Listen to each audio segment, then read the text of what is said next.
All right, YouTube, we back at you again. For this segment is gonna be Thursday Throwbacks. And tonight we got one of the biggest upsets in boxing history.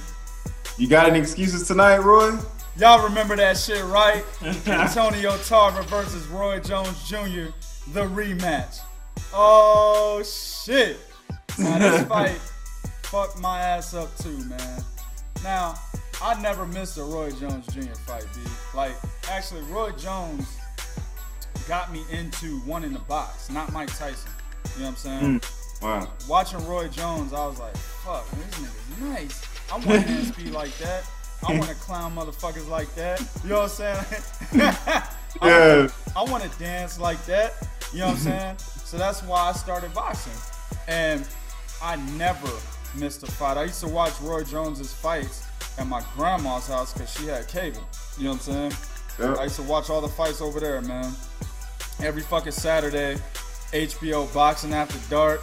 They had that music. Yeah. That shit, nigga. I never missed it, B. That fight fucked me up, man. Like, the problem was, okay, so when Roy fought Antonio Tarver the first time, a lot of people felt that Roy lost that fight. He won by majority decision. One of those people, including Antonio Tarver.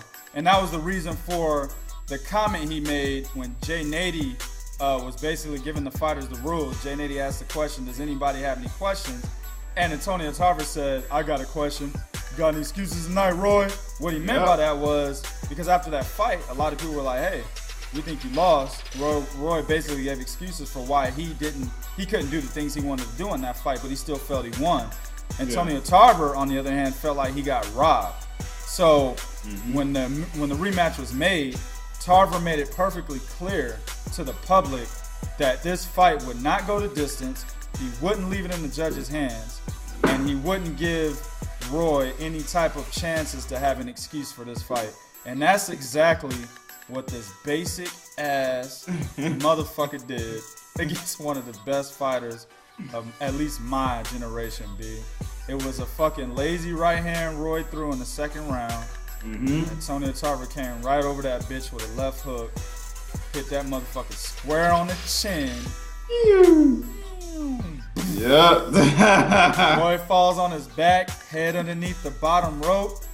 My man kind of recovers just a little bit just to get on his knees. Just a little. That's where it ended, B. It was over. Wrap. What did this fight do for you, man? Ah, man. Well, let me start off by saying a lot of people are probably gonna stone me for this, but I wasn't a big Roy Jones fan. I really wasn't. That's news to me, shit. Yeah.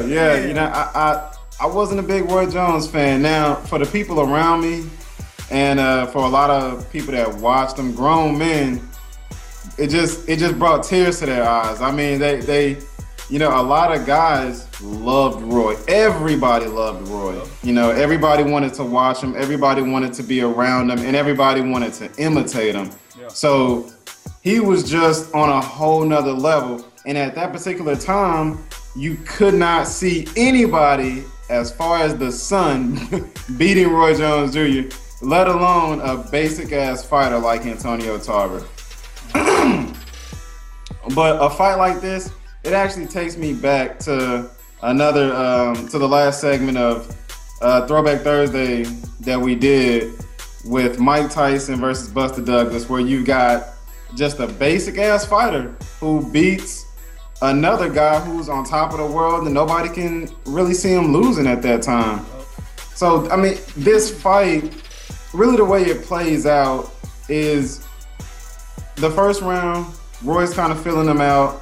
Tarver's kind of feeling Roy out. They're both kind of seeing where each other, where each other's skill set is at. Right.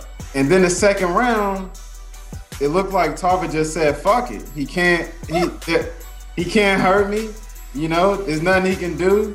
You know, I'm Superman. So, I'm just gonna let one go." And the first left hand he lets go lands directly on Roy's chin and puts him to sleep. Yep. And it kind of reminded me of a rhyme that me and my brother, we often kind of use this rhyme whenever we're boxing or whenever we watch boxing. And that is, when the chin touches the shoulder, it's over. Night, night. Night, night. When your chin does this, it touches that shoulder, you go to sleep.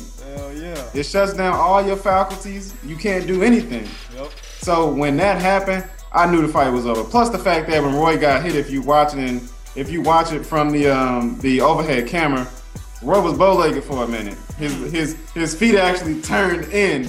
So man, I mean, it just wasn't a good night for Roy. You know, it was a horrible night for him. And I hate it for him, you know, in a way, but Roy should have never moved up to heavyweight and dropped back down and fought Antonio Tarver. That was his first mistake. Let's say this, that was his first and his biggest mistake. Absolutely. Was actually going up, you know, all of that weight and then dropping back down and then fighting a guy who gave you a rough time in the first fight. Well, I think he fought him. The first fight was after he fought John Ruiz. So he went up in weight and then dropped and fought Antonio Tarver 3 fucking times. And then in between there, of course, got flatlined again by Glenn Johnson. You know what I'm saying? In between the second and third fight with Tarver. Horrible. Yeah,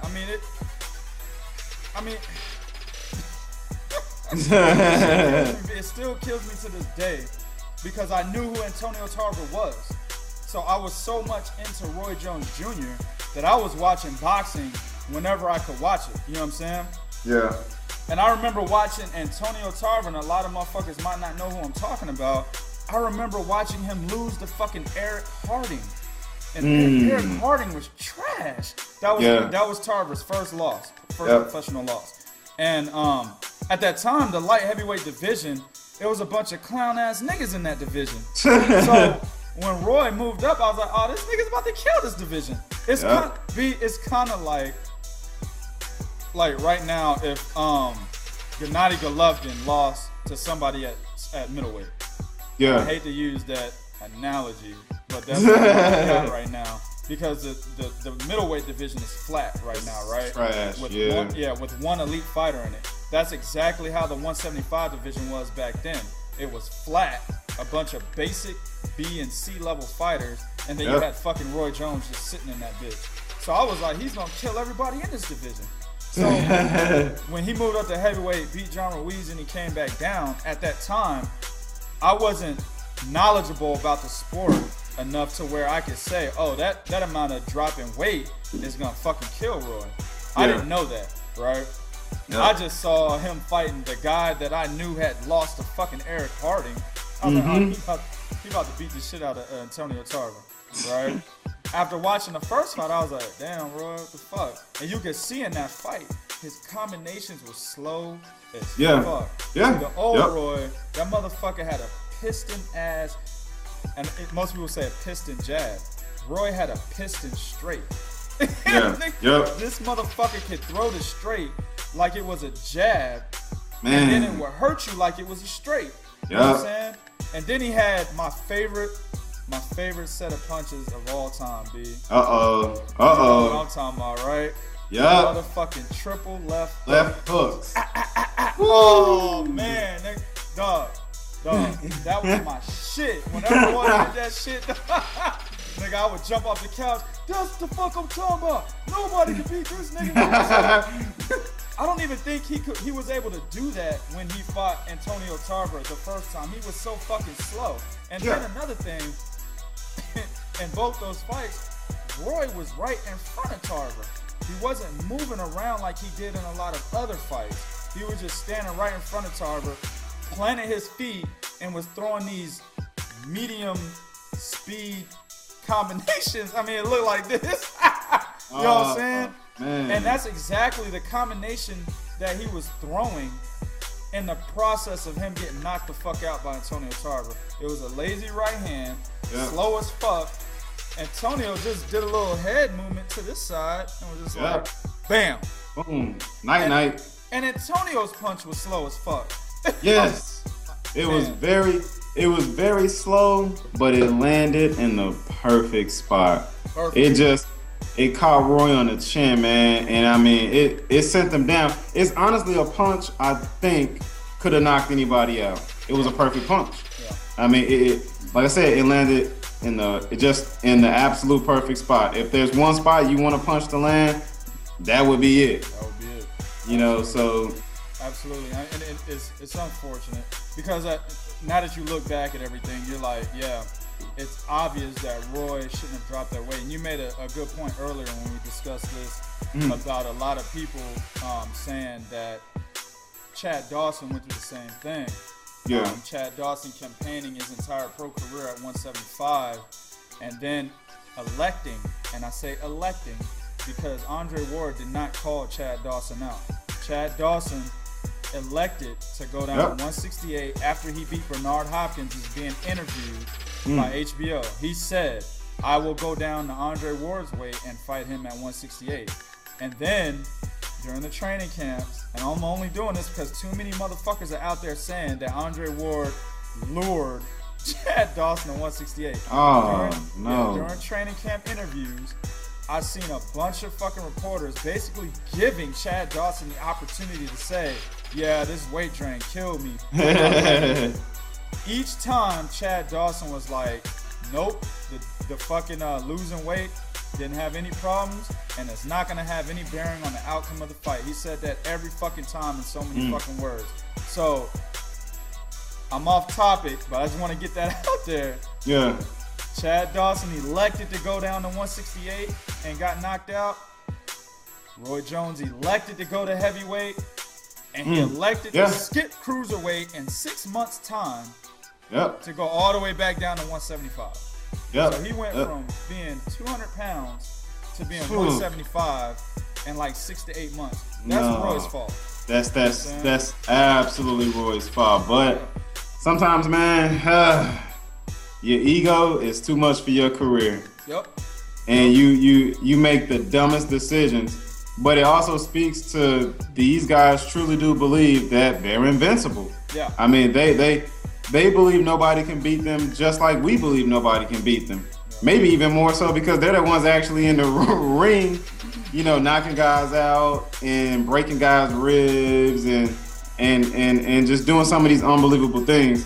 So they believe these things, like I said, more so than we do. And Roy paid for it. I mean, look, it's funny because Antonio Tarver still lives off of those 2 wins. Oh yeah, definitely. I'm not taking the wins away because when he knocked Roy out, everyone, including myself, of course, I was like, shit, what year was that, B? I can't even remember what year that was. Oh man, I can't. Yeah, I was young. I was a young cat. Yeah. Everybody, including myself, was like, oh, that was a fluke. Roy, you know, he dropped all that weight. Yeah, that was a fluke. Yeah. You know what I'm saying? And then in the second fight, or the third fight, excuse me, he proved us wrong. He beat him by unanimous decision, and it wasn't a robbery. Roy lost the fight. You know what I'm saying? So I'm not taking the 2 wins away from Antonio Tarver, but to show you how basic this motherfucker is and how much of a pretty much a B-class fighter Antonio Tarver is. Right after knocking out Roy Jones Jr., he went on to get knocked out. He went on to lose by split decision to Glenn Johnson. Yes, sir.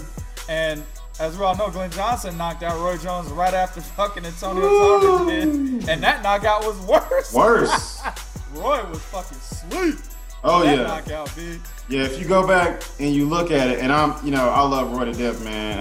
I definitely love his commentary. But if you go back and you look at that Glenn Johnson fight, Roy had on a pair of Jordans, right? I remember. And he looked just like the Jumpman symbol when he was down.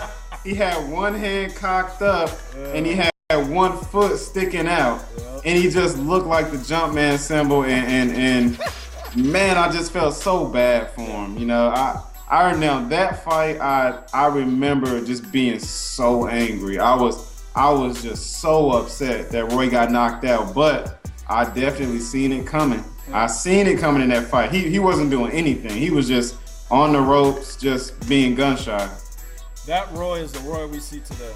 I mean, that knockout of Glenn Johnson was literally the first Roy versus Matt Korobov. You know what I'm saying? I'm sorry, Dennis Lebedev. Wrong person. Yes. It was the way Dennis Lebedev knocked out Roy.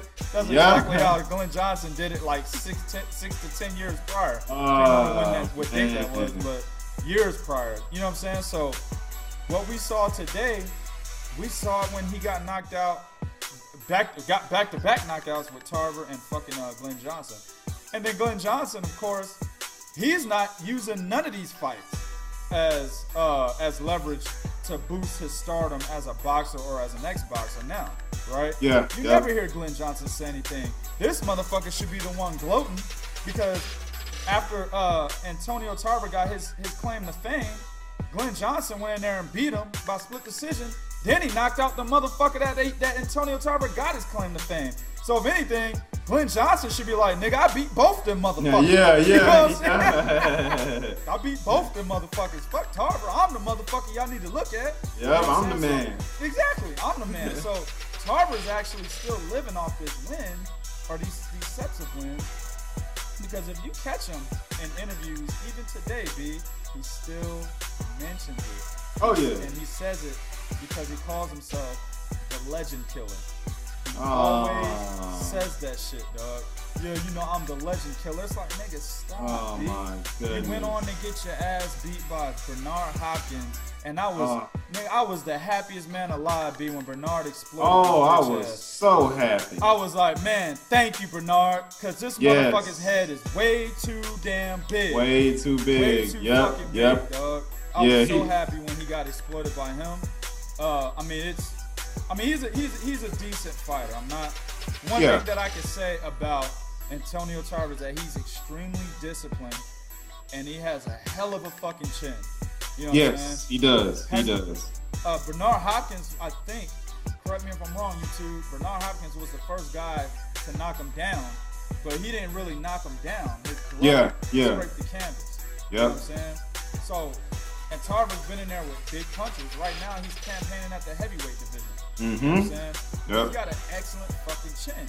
And he's one of those guys that he's so basic. He has the basics down. And he has not suffered from too much injury or wars in his career that he's able to continue boxing at the age he is right now. And he's still fighting at a decent level. He just had a draw with Steve Cunningham. So, I'm not hating on the man. That's why I said what I just said right now. But the point is, man, a lot of the fights that we'll go over in Thursday Throwbacks is these guys that we deemed as invincible, they go on to lose to basic fighters.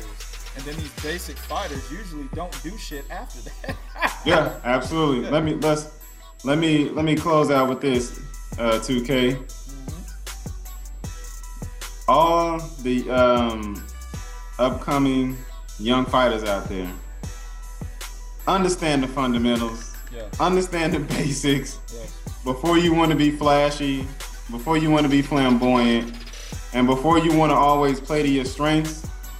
Take some time out to learn the basics and the fundamentals, because they'll actually take you further than your talent or you being flashy or you being flamboyant. Believe me when I say that. Please, just understand what a jab is first. Understand what a straight right is first. An uppercut, a left hook.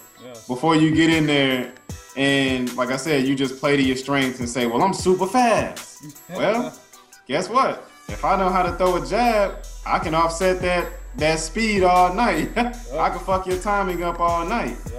So understand the basics and the fundamentals, man, because you too can be a Antonio Tarver and a Buster Douglas. I don't know if them motherfuckers want to be. But exactly, you're exactly right, and that's exactly what Antonio said. I think it was before the first fight with Roy Jones. He said that my timing, or my jab, the timing on my jab, is going to disable Roy Jones' speed. He said that. And he was 100% right. He is exactly why Roy can't beat Antonio Tarver, and probably today he probably can't beat him. No, he can't. I'm sorry, 2K. Go ahead. I hate to bring this up, but it was one of the things that I always said about it, and I hate to bring this guy's name up, but it was one of the things that I always said about Floyd Mayweather was you don't jab him at his shoulder and just all of these ridiculous game plans they come up with. One of the ways to get at Floyd is just an effective jab, you know, just a jab that's gonna offset his timing and actually make him take a step back when he doesn't want to take a step back, you know. So, man, a good effective jab will take you a long way in boxing. And to Antonio's point, it's absolutely right. That jab will offset quick, fast fighters. That's why I never worry about fighting guys who are faster than me, because if I can get my jab off first, or if I could time them with my jab, you know, it would always confuse them. So just one of those things, like I said, man, you got to understand the fundamentals. And I want to piggyback on that point you made with Floyd. Perfect example of that. Zab Judah, the first 4 rounds. Oh, definitely. Zab Judah fight in 2006. Yep. Zab Judah's jab was killing Floyd, keeping him off balance. And then Marcos Maidana, the first fight. Maidana definitely went in there with a jab, and everybody that knows boxing was like, what the fuck? You know what I'm saying? Yeah. This motherfucker just throw a jab, and that's what Floyd was doing. Floyd was like, what the fuck? You know what I'm saying? Yeah. He didn't know if he was going to jab or if he was just going to come with an overhand right. And that's how he landed the overhand right, because he came behind the jab with that overhand right, and Floyd was not ready for that. Yeah. So that jab actually got Floyd not ready for what was going to come after that. If Maidana would have came with the overhand right, Floyd would have blocked that shit all night. But since the jab preceded that, that's when Floyd was like, oh shit, I don't know what's next, and he got caught. So, yeah, you're absolutely right. Learn the basics, get that jab straight combination down, and you'll be able to do exactly what Antonio Tarver does, even if you're not the greatest athlete in the world. There you go. That's my point. All right, fans, we're going to go ahead and conclude this. Do what you do in the comment section. What did this fight do to you guys? Are y'all big Roy Jones fans like I was? Never missed a fight. Man, did this kill your outlook on Roy? Do what you do in the comment section. Let us know. But be real. This is real talk for real fans. 1.